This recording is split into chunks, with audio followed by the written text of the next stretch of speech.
Fifth gear first saw the light of day in 2002, and it's been going like a train ever since. I love this. In that time, hundreds of stories have been told about every conceivable type of car and how well they do their job, sometimes under the most extreme conditions. So the team thought it was time to put together some of our favourite items from over the years and group them in handy categories. I don't want to come off the road. This time we're looking at the multi-tools of the motoring world. Cars that can go anywhere and do just about anything. 4x4s. Let's begin in 2005 when a rather small 4x4 took on a very big one. We all know what 4x4s look like. They're robust, square-jawed, big, and this is one of the biggest, the Range Rover. It's 2.5 tons on 20-inch alloys. And this is the smallest one you can buy, the new Fiat Panda 4x4. In comparison to the Rangy, it's like a toy, and just about big enough for real people. Now, you might think that a four-wheel drive Panda is nothing more than a gimmick. It's a glorified ride-on lawnmower, more suited to trotting across somebody's wet lawn. But you'd be wrong, because this is a feisty little David, ready to slay off-road Goliaths. In fact, it's spoiling for a fight. According to Fiat, this car can tackle greater changes of slope than the mighty Range Rover. One of the things about four-wheel drives is the fact that they have these enormous overhangs, and it really limits their off-road performance. Let me demonstrate with my little baby Range Rover here. See, he's trotting around off-road and everything's cool until he tries to get up a slope from the flat.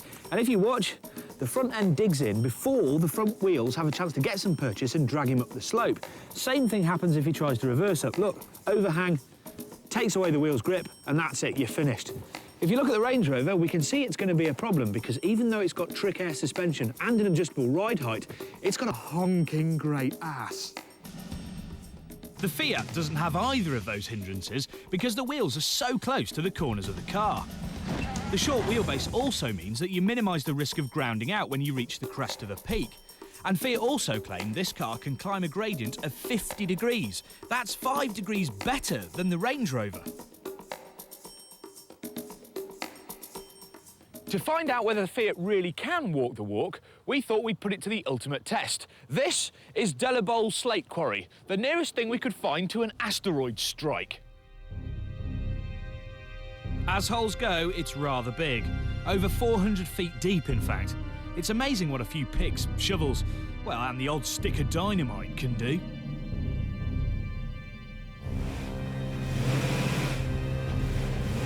So which of these two is going to be able to dig their way out first?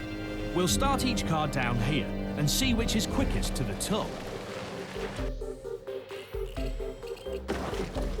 First up went the Range Rover to set a benchmark time. It didn't take long to see why it's established itself as the king of off-road, with a low-range gearbox activated at the flick of a switch.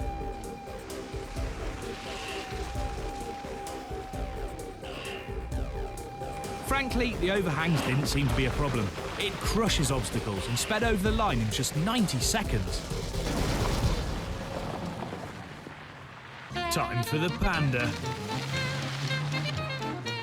Under £10,000 versus 60. Oh dear. Now, the old Fiat Panda 4x4, you remember that really square one, used to be really popular with the police in the Alps because it went places other cars just couldn't get in order to arrest alpine miscreants. And it's still got that kind of mountain goat vibe. It comes with a 1.2-litre 60 horsepower petrol engine. And no, that's not the bottom of the range, that is the range. But you can have 6 airbags, parking sensors, an electric sunroof, climate control and a CD player, just like on the 60 grand Range Rover. This is a real fight between the big boys and the little underdog. But I was a fat kid at school. I know what it means to be the underdog. Come on, Panda! Come on! Normally, the Panda works in front-wheel drive, but if you lose traction, oil heats up in a special differential gearbox. This makes some friction plates expand and rub together, engaging the rear wheels. Et voila! 4-wheel drive. No buttons, no levers, just clever mechanics. Brilliant! The Range Rover might be a bit quieter and a hell of a lot less bouncy. Ooh, crikey. But I actually think that the little Panda is going to be quicker. Now, mainly because it's just flying around. It's so much more manoeuvrable. Ooh, gosh. But then disaster struck. In the incline that the Range Rover crushed, the Panda was found wanting. Small overhangs or not, the Range Rover's trick four-wheel drive system offers better traction. That last hurdle cost us 10 seconds, and victory. But remember, the Panda cost just over 9 grand. And with its high driving position, nimble handling and roughy-tufty personality, the Panda 4x4 is ideal for tackling the potholed, crater-filled surface, otherwise known as your typical inner-city road. Not content with digging himself out of a very large hole, the following year, Tom Ford took on an even bigger 4x4 challenge. In fact, a world record-sized one. When I first tested the Volkswagen Touareg way back in 2003, I actually tested the power of its awesome 5-litre V10 diesel, which at the time was one of the world's most powerful engines, by just dragging lots of heavy stuff around. Like an enormous telegraph pole, a people carrier trying to drive the other way, and a 7-ton combine harvester. That mega engine, with its whopping 750 newton-meters of torque, pulled all of those things with ease.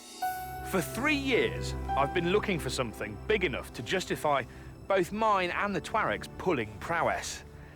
Well, I think I've found it. A 155-ton Boeing 747. It's got a 200-foot wingspan. It's over 230 feet long. It's over 60 feet tall! To buy one new will cost you around $230 million, and that doesn't include leather seats.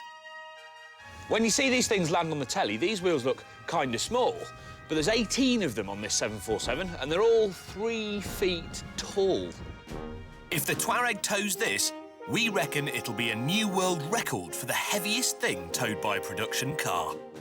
What ho, Ginger? We're coming in over Berlin and we're not stopping. Da da da da da da da da.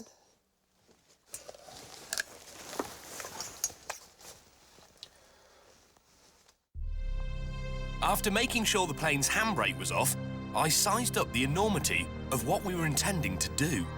Pull a jumbo jet with a family 4x4. I'm not sure it's going to do it, you know. So there we have it, set up. Now, in theory, this engine is powerful enough to drag that, but it has trouble getting enough grip onto the tarmac to actually move it without spinning its wheels. So for that reason, they have added to this 2.5-ton Touareg 4.3 tons of ballast. That's the equivalent of 3 small family cars. And this is a totally standard production vehicle. The only thing we've had to do is double the tyre pressure to cope with the extra weight. Although Michelin have warned us, if we go over 20 miles an hour, they may explode. This really is testing to the extreme. I've been told to put it into drive and we're in low ratio. So you multiply your tractive force because you've got a low ratio gearbox, and then very, very gently on the throttle to about 2,000 RPM. 1,000, nothing. Got a bit of movement. That's it, we're off.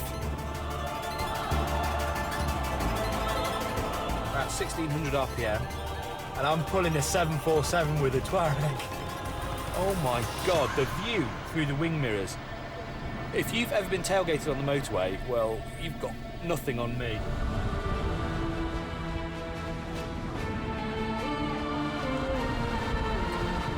Well, this feels quite odd. Just got to be really gentle with the throttle, but it's not bogging down or doing anything weird. It's just pulling it.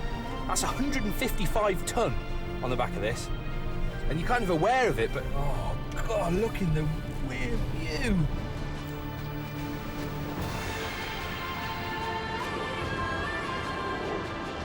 That's so odd. We're doing 5 kilometers an hour, which is as fast as I'm gonna go. That's awesome. 155 ton in a Touareg, a new world record.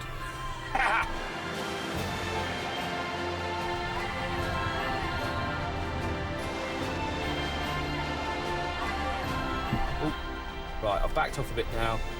Just gonna let it roll to a stop. We can't put the brakes on because apparently it burned the discs off the car, so we just have to let it go down. Very last minute, we just apply some brakes. There you go. A little bit of a thump there, and we've stopped. At the start of today, nobody mentioned that I'd have to push it back into position. I bet Tiff doesn't have to do this sort of thing.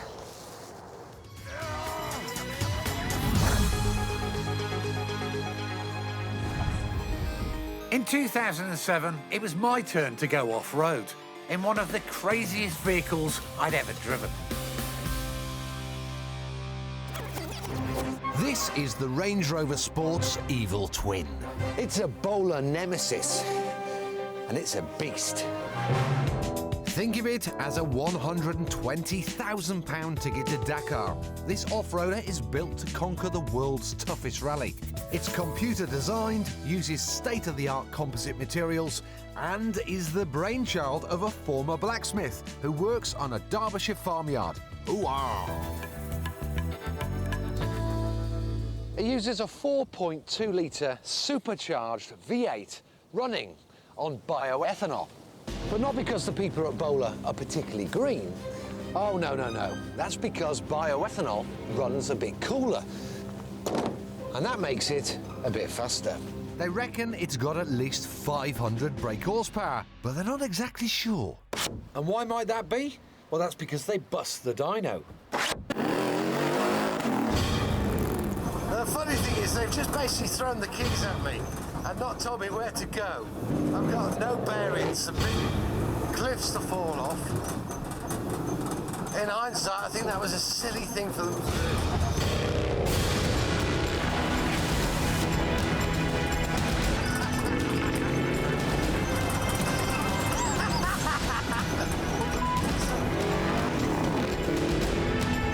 Now, I'm meant to be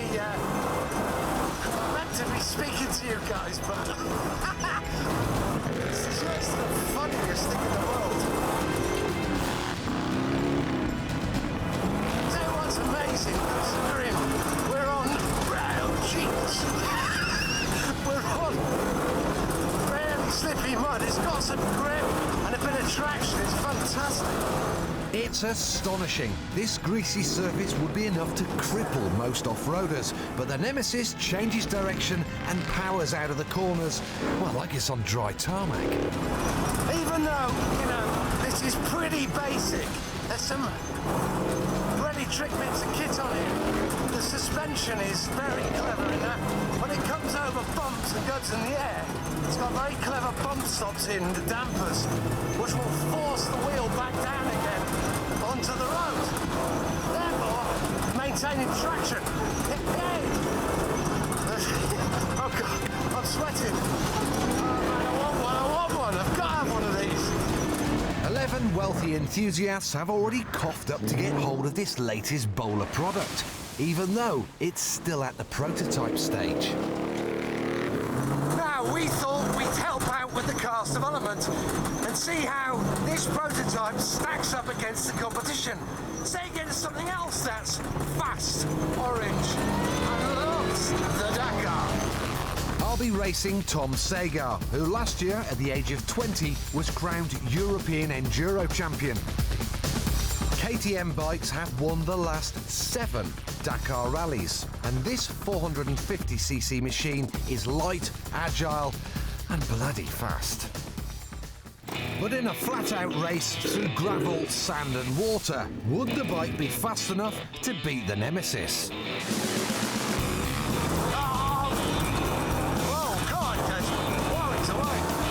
The bike weighs just over 100 kilos, so is less upset by the bumps compared to the car.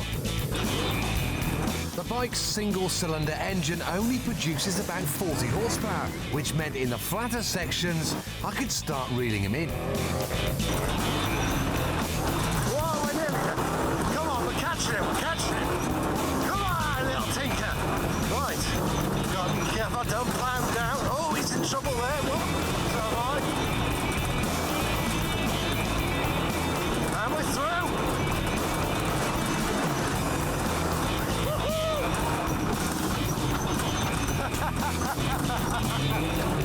Come on!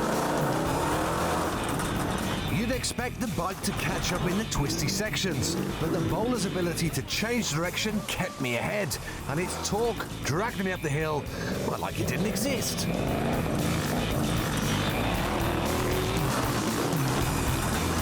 We were heading for the final section, and I was confident of a win. Where's it? I've lost it. Oh!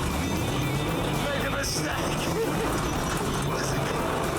Oh, no, it's got me, little tiger. He got inside me at the last turn and took the win with a spectacular flying finish.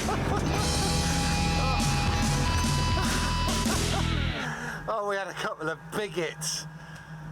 A couple of bad landings, but he just had me on the end. To be honest, I think he might have been playing with me. Got a sweat on. Hey, well done, fella. In 2010, Fifth Gear found itself back in another huge quarry. And we certainly needed the space because this off-road duel involved a couple of monsters. This is the brand new Porsche Cayenne Turbo, the pinnacle of Porsche's SUV range. With an £80,000 price tag and a turbocharged V8 petrol engine, its aim is to batter every other SUV into submission. But this top-spec Audi Q7 makes it look as butch as a flower shop. With a £98,000 price tag and a turbocharged V12 diesel engine, this is an SUV of titanic proportions. So, in an off-road challenge, you'd probably expect this big, expensive bus to win, especially when there's a younger, current racing driver behind the wheel. But it won't, because not only is it a diesel, but it weighs half a tonne more than the petrol-powered Porsche, which I'm sure will win the day.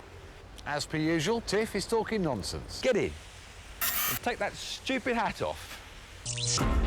So, which of these ultimate 4x4s is best? We've one quarry and two tests to find out. Test 1 is all about pulling power. Up. We're going to see who can get furthest up the hill towing this old Volvo. I'll go first in my 500 horsepower Porsche Cayenne. And to make it a little harder for Tiff, I'll be sitting in the Volvo with the brakes on. 3, 2, 1. Come on then, fella. Oh dear. Come on, no problem. Power of petrol will win the day. Handbrake on just to make sure he stops, which he's going to. About now. I'm sure that will be far enough to beat the Audi. Very poor. Right, beat that. My Audi also has 500 brake horsepower, but with a massive 737 pound-foot of torque. It's got nearly 50% more pulling power than the Porsche. That's going to be a breeze. Right, 3, 2, 1. And we're off. Come on, baby. Oh, blimey, you're off. Slow down a bit. Come on, girl, come on! Handbrake is on. Oh, we breezed it. There's a checkered flag gone past. And we're still moving.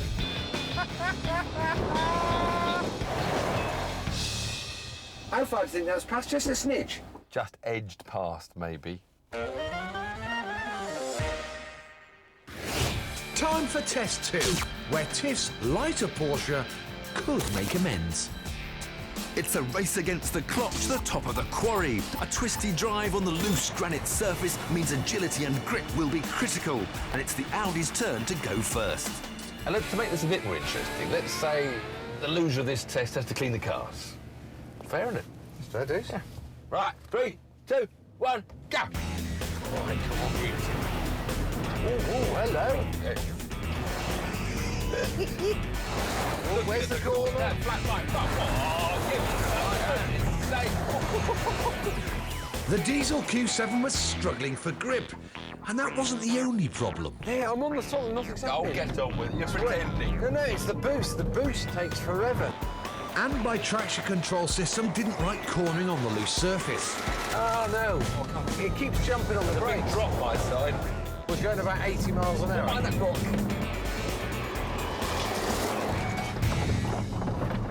1 minute 9.69. Do you know, I have no best you idea can whether do. that's any good or not. Of course it's not. I've done the RAC rally, mate. Let's see what the Porsche can do. In the 3, 2, 1 go. Oh, park. That doesn't count. I haven't gone anywhere. Oh. Right, I'll make that up, no trouble. It's a bit of a crest here, but no, that's not a problem. See, I'm a rally man. Look at that. Oh, that was a bit of a bump. With a complex torque vectoring system shuffling the power to whatever wheels have the most grip, the Cayenne had the corners mastered. Watch the big breeze. Whoa, look, the power slide. See, you've got instant power then. A bit wide there, maybe, but look, a bit of a power slide and just launch it to the top of the hill. I'm doing 100 miles an hour. Stop. Why stop? Why? I want to win. Don't stop me now. We're going to win. Stop the watch. So, had I beaten Jason's 1 minute and 9 seconds? Well, what did I win? Well, right. you see, now the stopwatch says it took 1 minute 10.91 to get up. So technically, I win. But because you didn't wait because I'm stopped. When I said go, you were farting around and you were in park. And that added at least, what, 4 or 5 seconds on. You didn't say, was I ready? Was I in gear? Were you ready? I won. OK, Tiff, forget the false start. The Porsche's engine is more responsive and it's handling more accurate. So, while the Q7 does look more impressive on paper, the petrol-powered Porsche costs £20,000 less and is sharper to drive, which makes it our winner. So, that means... The Porsche wins. And you get the bucket. Go on, start cleaning. Off you go.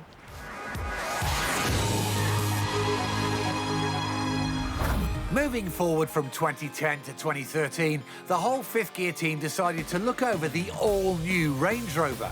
Well, it was new then.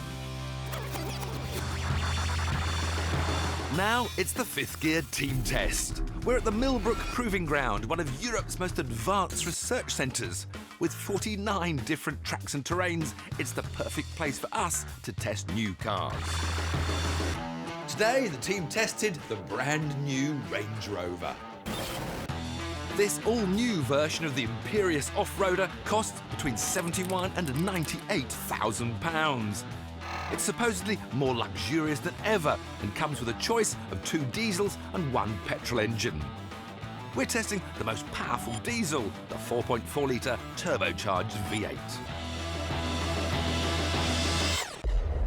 Right, boys, this is the new Range Rover. It's 420 kilograms lighter than the predecessor, but it's still a hefty sort of 2,300 kilograms. 9.5 a tonne. Brand new Range Rover, Mark IV, British institution. What do we think of its looks? Well, not much different to the old one, really. Yeah, it's massively different. Johnny kicks off all the shapes, the curves. The previous Range Rover was boxy. Look at this, curve. We've agreed. Curve, Yeah. Curve, Really curved. Yeah. curve. No, we get that, we get that. curve. Yes, they've improved a few things and it's smoother and more rounded, but it's still a Range Rover. You can definitely tell, gosh, wow, that's the new Range Rover. Gosh, wait, she's got all Hertfordshire. It's a Range Rover. This is why you buy a Range Rover. What, just for the tailgate? Sit there. And Where just would you sit like I that? don't know, when you're going to horsey events. Country girls and their ponies, I don't know. Just so the viewers know, we're in the autobiography model, so this is the flagship. spec. Really like the interior. Feels like a special place. Totally flush controls on the centre console. Look how neat and minimalist this is. Inside, it looks like a VIP corner of a nightclub. It's all shiny black and just a bit... It's well put together. Sexy porno, dirty leather. Sexy porno, dirty leather. This Range Rover is the most luxurious that they've ever made, according to Range Rover. could it be as luxurious as the most luxurious saloon in the world? For that, we put it up against the Rolls-Royce Phantom. Reminding ourselves what the most opulent car on sale is like will help us judge the luxury levels of the Range Rover. So we went for a spin. Now, this is the car that I actually don't want to drive. I'd rather be driven in this. I should have been at the back with those lovely champagne glasses and whiskey decanters. The Rolls is just phenomenal. It's drenched in wealth. If this is supposed to put us in the mood of comparing to a Range Rover, the Range Rover's in trouble.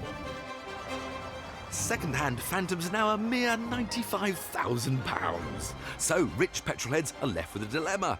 If you're after luxury driving, should you buy a used Rolls-Royce or a brand new Range Rover? Time to find out. Getting back into the Range Rover after the Rolls-Royce was a bit of a shock.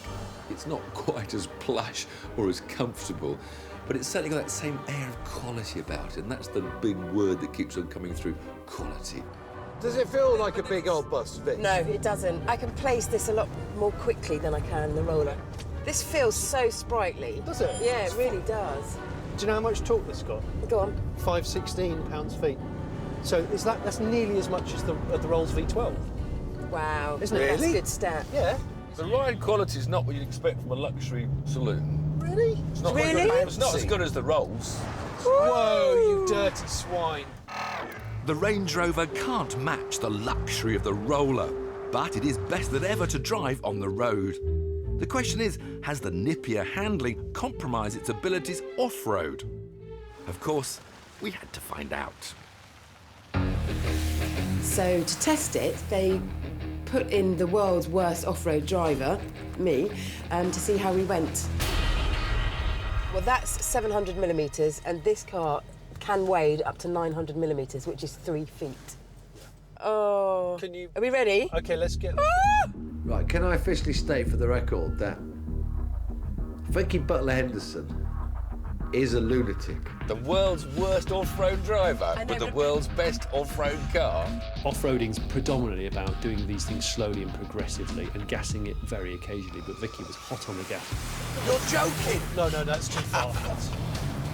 We hit that wading pool at way too fast a speed.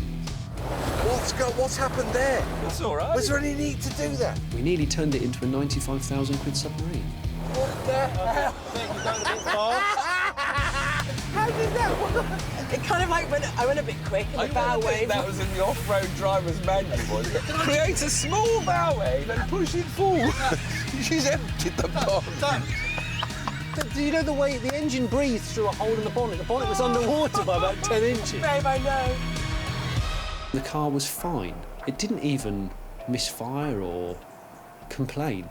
I'm trying to conquer my off-road We were fear. nearly a sun. You've done it, surely. Do you feel invincible in this? Yeah, I do, After doing actually. that? I do. I like the Range Rover. I think it looks great. I'm going to give it an 8. The Range Rover no longer rolls, but it certainly rocks. And I'll give it an 8. I'm going to score the Range Rover 9.5, which is the most I've ever scored a car.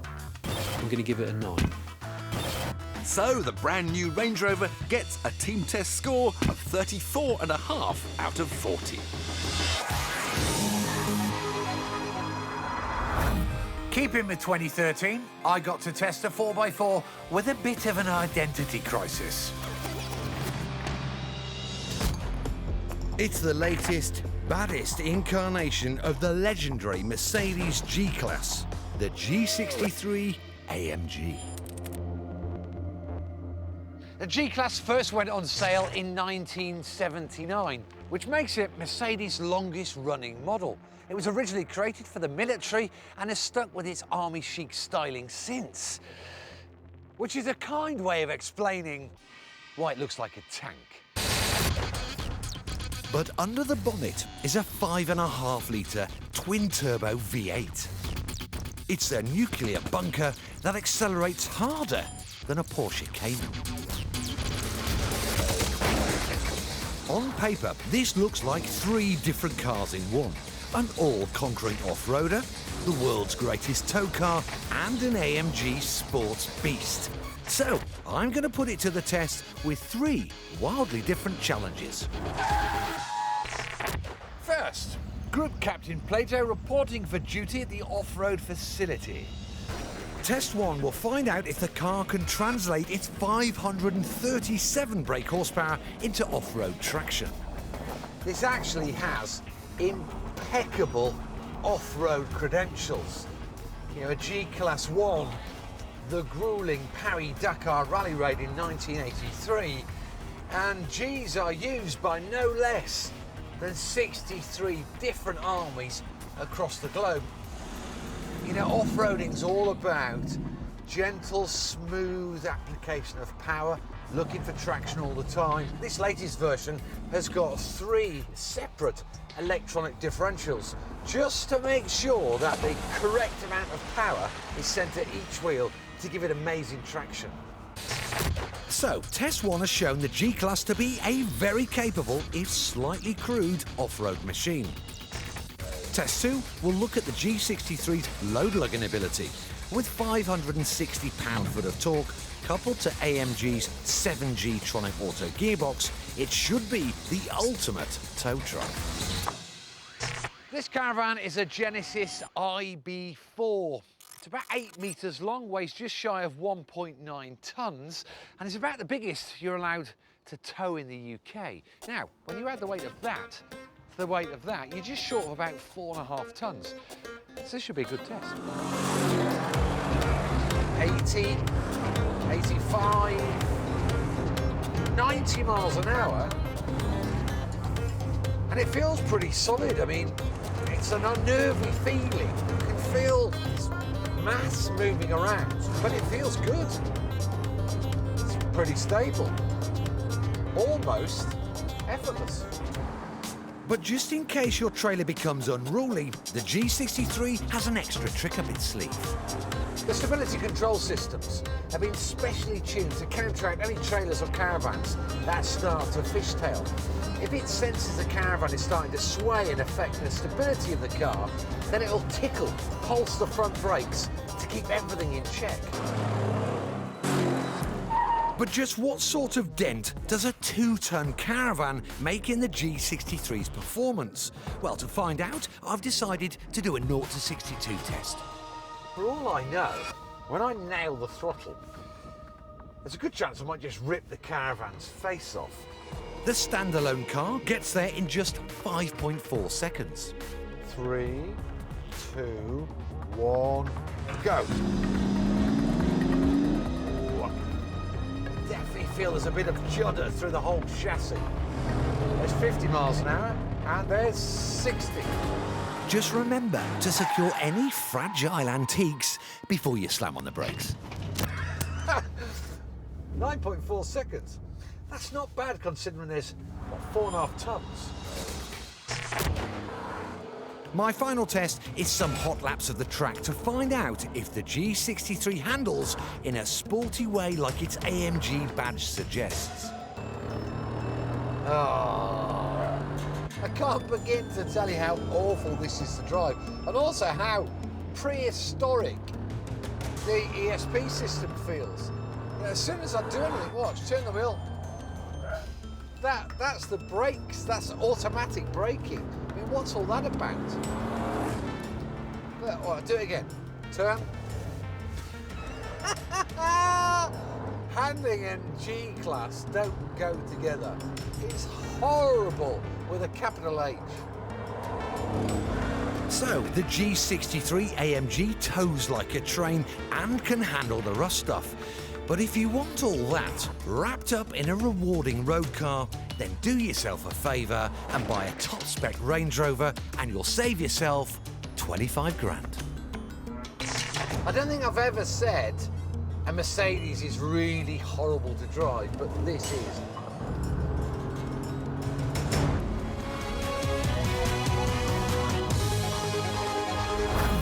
If you thought the G-Wagon was nuts, just take a look at what Vicky and Tiff got their hands on in 2015 when they travelled to Romania. It's called the Geo Rescue. Subtle, it ain't.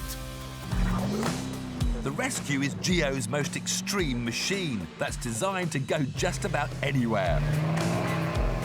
And with a 400 horsepower 6.2 litre V8 under the bonnet,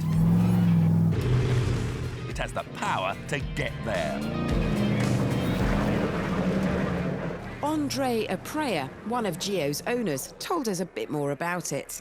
It's a rescue car, so you can go over the water with it. You can carry people, so if you have like a snow calamity with very big snow, you can go with this car. You can stop fires, wildfires. We have like 2 water tanks, which are capable of carrying 750 liters of water, like a normal firefighter truck. Yep. So what does it weigh, this huge truck?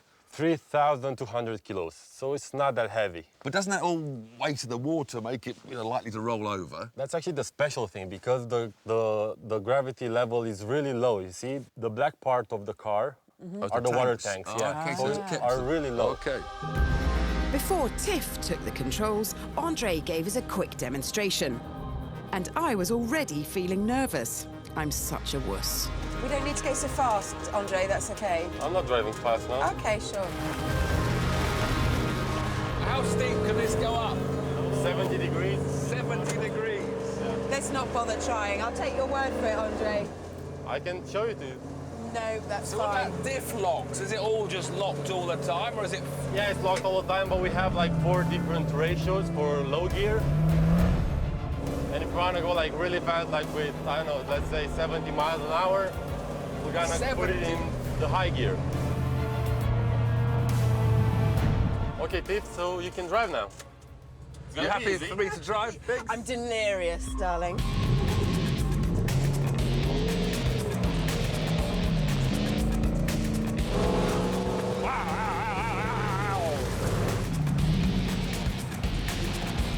Now, would you change down a gear to go through this ravine bit, or just... Yeah, now we should go into first gear. Yeah, that's it. This is so steep. Yeah, I'm Is okay. that helping? Yeah. You've never given birth, it helps. The Rescue is equipped with tyres that are a massive 700 millimetres wide. This stops the truck sinking into the mud.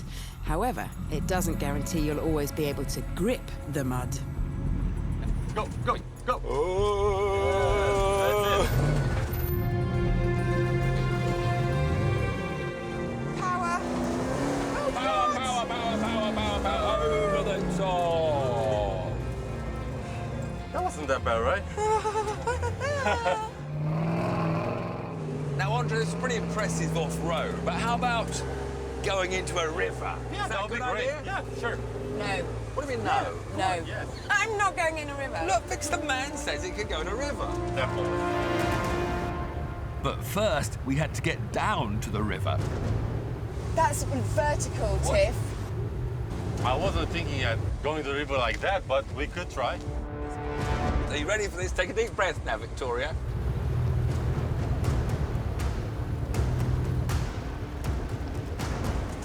Oh, I think it's quite high up, don't you think, Vix? No, I don't like it.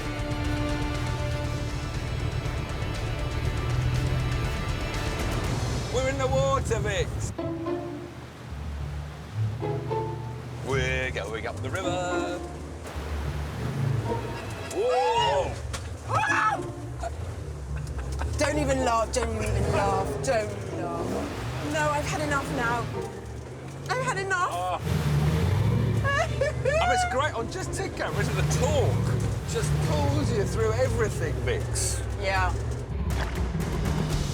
The Rescue will wade up to depths of 1.5 metres, the height of a typical family car, and will actually float in even deeper waters.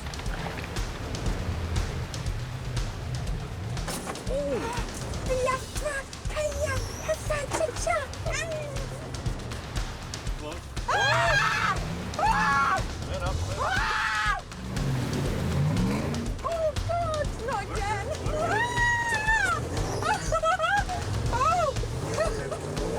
I think you might have scratched your paintwork slightly. Don't worry.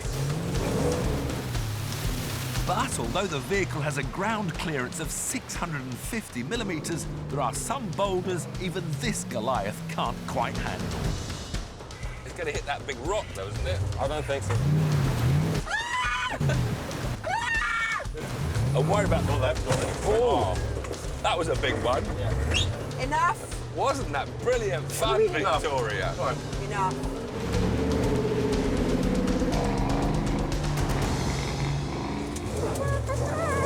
And we're back on dry land, Vince. Nice job.